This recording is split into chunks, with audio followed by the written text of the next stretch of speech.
சாயி ராமாயணம் அத்தியாயம் 36. எங்கும் நிறைந்த சாயி ஆசிகள் நிறைவேறுதல். எனக்கு அன்னமும் பானமும் ஏற்கவில்லை.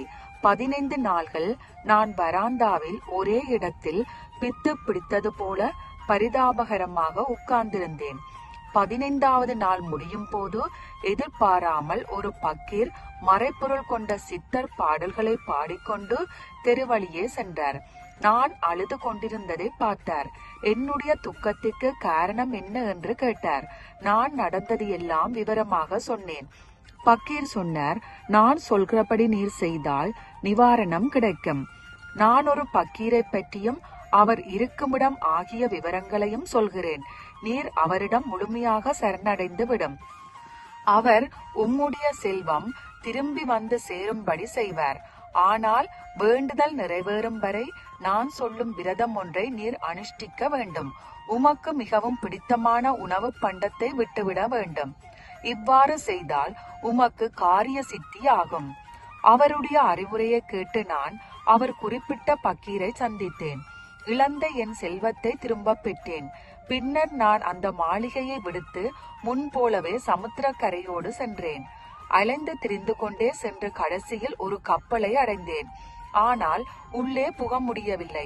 ஆயினும் நல்ல சுபாவமுள்ள சிப்பாய் ஒருவர் எனக்கு எப்படியோ கப்பலில் ஓர் இடம் பிடித்து கொடுத்தார். தெய்வ பலத்தால் காற்று அனுகூலமாக வீசியது. கப்பல் நேரத்தோடு அக்கறை சேர்ந்தது.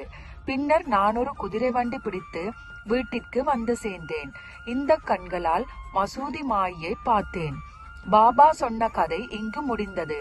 கோவா விருந்தாளிகளை வீட்டிற்கு அழைத்து சென்று உணவளிக்கும்படி ஷாமாவுக்கு பாபா ஆணையிட்டார். தட்டுகள் வைக்கப்பட்டன. சாப்பிட உட்காரும் போது மாதவராவுக்கு ஆர்வம் எழும்பியது. விருந்தாளிகளை அவர் கேட்டார், பாபா சொன்ன கதைகள் உங்களுக்கு பாடமாயிற்றா?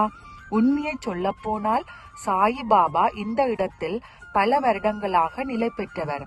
அவர் சமுத்திரத்தையோ கப்பலையோ சிப்பாயையோ அறிய மாட்டார்.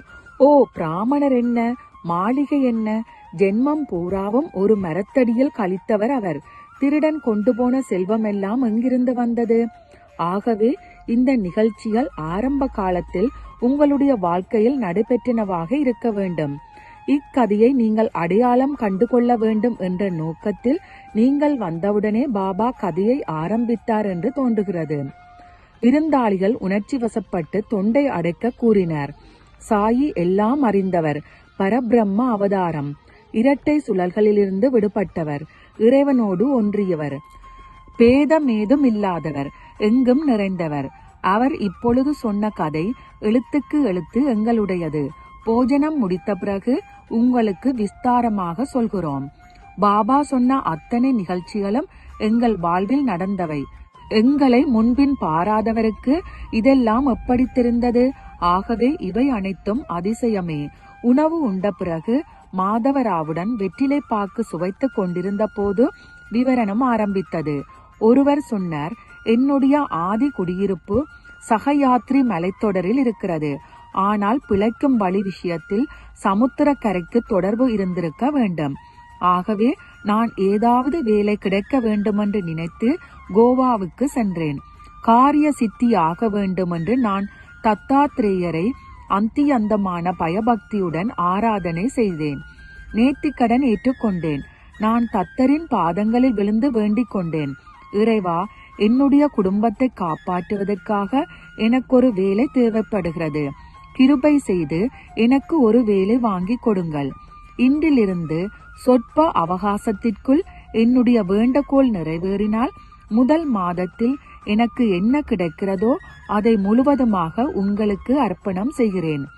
பாக்கியவசமாக தத்தர் என்னுடைய பிரார்த்தனையை சீக்கிரமாகவே நிறைவேற்றி வைத்தார்.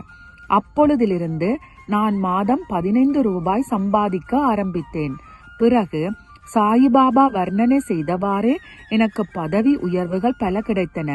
நேர்த்திக்கடன் ஏற்றுக்கொண்ட விஷயத்தை எப்படியோ என் மனம் அடியோடு மறந்துவிட்டது. ஆகவே அது இந்த ரீதியில் எனக்கு ஞாபகப்படுத்தப்பட்டது. அவர் தட்சணை வாங்கிக் கொண்டார் என்று யாராவது நினைக்கலாம். அது தட்சணை அன்று, என்னால் திருப்பி கொடுக்கப்பட்ட கடனே ஆகும். தக்ஷணி என்ற சாக்குப்போக்கில் என்னுடைய பழைய நேர்த்திக்கடன் எனக்கு ஞாபகப்படுத்தப்பட்டது. தாத்பரியம் என்னவென்றால், சாயி திரவியம் எதையும் யாசிக்கவில்லை, தம்முடைய நிஜமான பக்தர்களையும் யாசிக்க அனுமதித்தது இல்லை.